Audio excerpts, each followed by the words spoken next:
ஆண்டவரும் இரட்சகருமாகிய இயேசு கிறிஸ்துவின் இனிய நாமத்தில் உங்கள் யாவருக்கும் அன்பின் வாழ்த்துக்களை தெரிவித்துக் கொள்கிறேன். அருமையான தேவ பிள்ளைகளே, இந்த புதிய நாள் புதிய நம்பிக்கை தின தியானத்தின் மூலமாய் இந்த நாளில் கூட உங்களை சந்திப்பதில் நான் மிகுந்த மகிழ்ச்சி அடைகிறேன். அல்லேலூயா.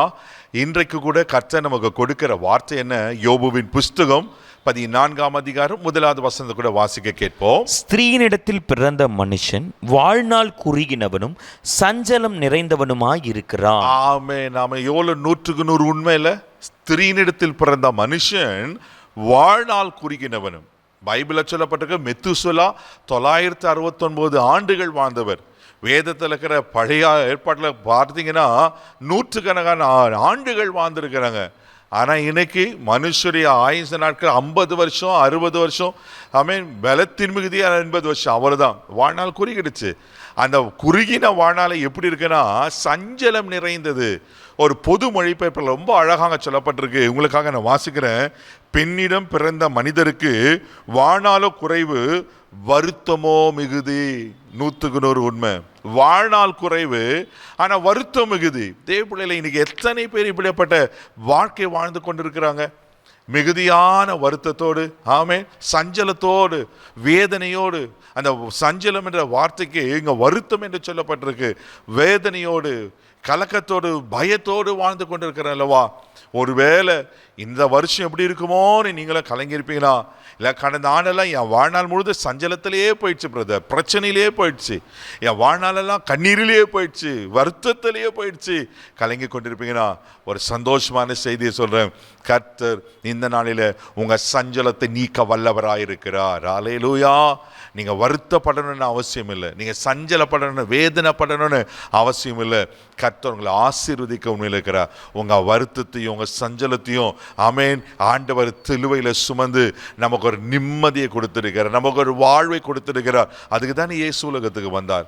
தேவப்பிள்ளையில சோர்ந்து போகாதீங்க, நிச்சயமா கர்த்தர் ஆசீர்வதிப்பார். பிரசங்கின் புஸ்தகம் 8ஆம் அதிகாரம் 6வது வசனத்தை கூட நீங்க வாசிப்பீங்கன்னா, எல்லா காரியத்திற்கும் காலமும் நியாயமும் உண்டு, ஆதலால் மனுஷனுக்கு நேரிடும் சஞ்சலம் மிகுதி. ஆமென். சாலமன் பெரிய ஞானி.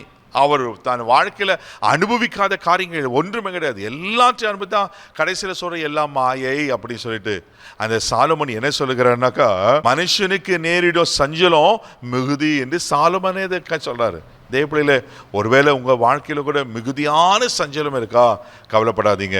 இந்த யோபு புஸ்தகத்துல வாஸ்தவம் அல்லவா, யோபின் வாழ்க்கை அப்படிதான் இருந்துச்சு. யோபின் புஸ்தகம் 6ஆம் அதிகாரம் 2ஆம் வசனம் 3வது வசனம் வாசிப்பீங்கன்னா, அங்க யோபின் நிலைமை எப்படிப்பட்டதா இருக்கிறது நான் பார்க்கிறோம். வாசிக்க கேட்போம்.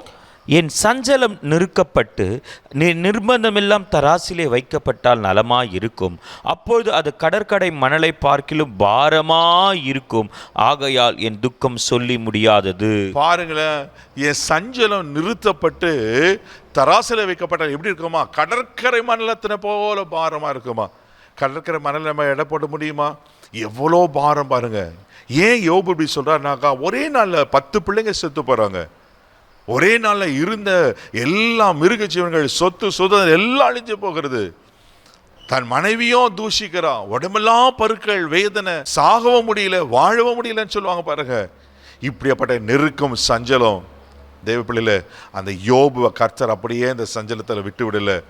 கர்த்தர் சோதித்த பின்பு சுத்த பொன்னாக விளம்பின பின்பு யோபு வாழ்க்கைக்கு கர்த்தர் ஒரு மாற்றத்தை உண்டு பண்ணினார்.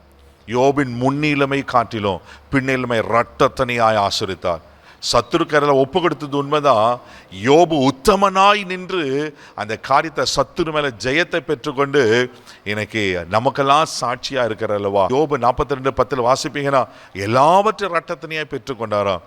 உங்க வாழ்க்கையில சஞ்சலத்தோடு இருப்பீங்கன்னா, ஒருவேளை இந்த வருஷமோ அப்படி இருக்குமோ கலங்கி கொண்டு இருப்பீங்கன்னா, வருத்தப்படாதீங்க. வருத்தப்பட்ட பாரசுமைகளை என்னிடத்துல வாருங்கள், கர்த்தர் அழைக்கிறார். ஆண்டவரத்தில் போங்க. ஆண்டவங்க சஞ்சலங்கள் நீக்கி உங்களை ஆசீர்வதிக்க உண்மையில் இருக்கிறார். இழந்த எல்லாவற்றையும் நீங்கள் யோபு போல இரட்டத்தினியா பெற்றுக்கொள்வீங்க. நிச்சயமாக கர்த்தர் செய்வார். கண்களை மூடி நாம் ஜெபிக்கலாம். அன்பு தகப்பனே, உமக்கு நன்றி சொல்லி துதிக்கிறோம், ஸ்தோத்திரப்பா. சஞ்சலம் நிறைந்த வாழ்வில் ஆண்டவரே, உங்களை விட்ட யாருத்தில் அன்று போவோம். இந்த சஞ்சலத்தை எங்களை விடுவிக்கிறவர் நீர் ஒருவர் மாத்திரமாப்பா. யார் யார் எப்படிப்பட்ட வேதனையில், கண்ணீரில், சஞ்சலத்தில் ஆண்டவரே, கண்ணீரோடு இதை கேட்கும் போதே உள்ள உடஞ்சி இருப்பாங்கண்ணா, இன்னைக்கு ஒரு அற்புதம் செய்யுங்கப்பா. இவர்களுக்கு அற்புதங்கள் செய்யுங்கள். ஆசீர்வதியும் இந்த நாள் முழுதும் கரம் எடுத்து நடத்தும்.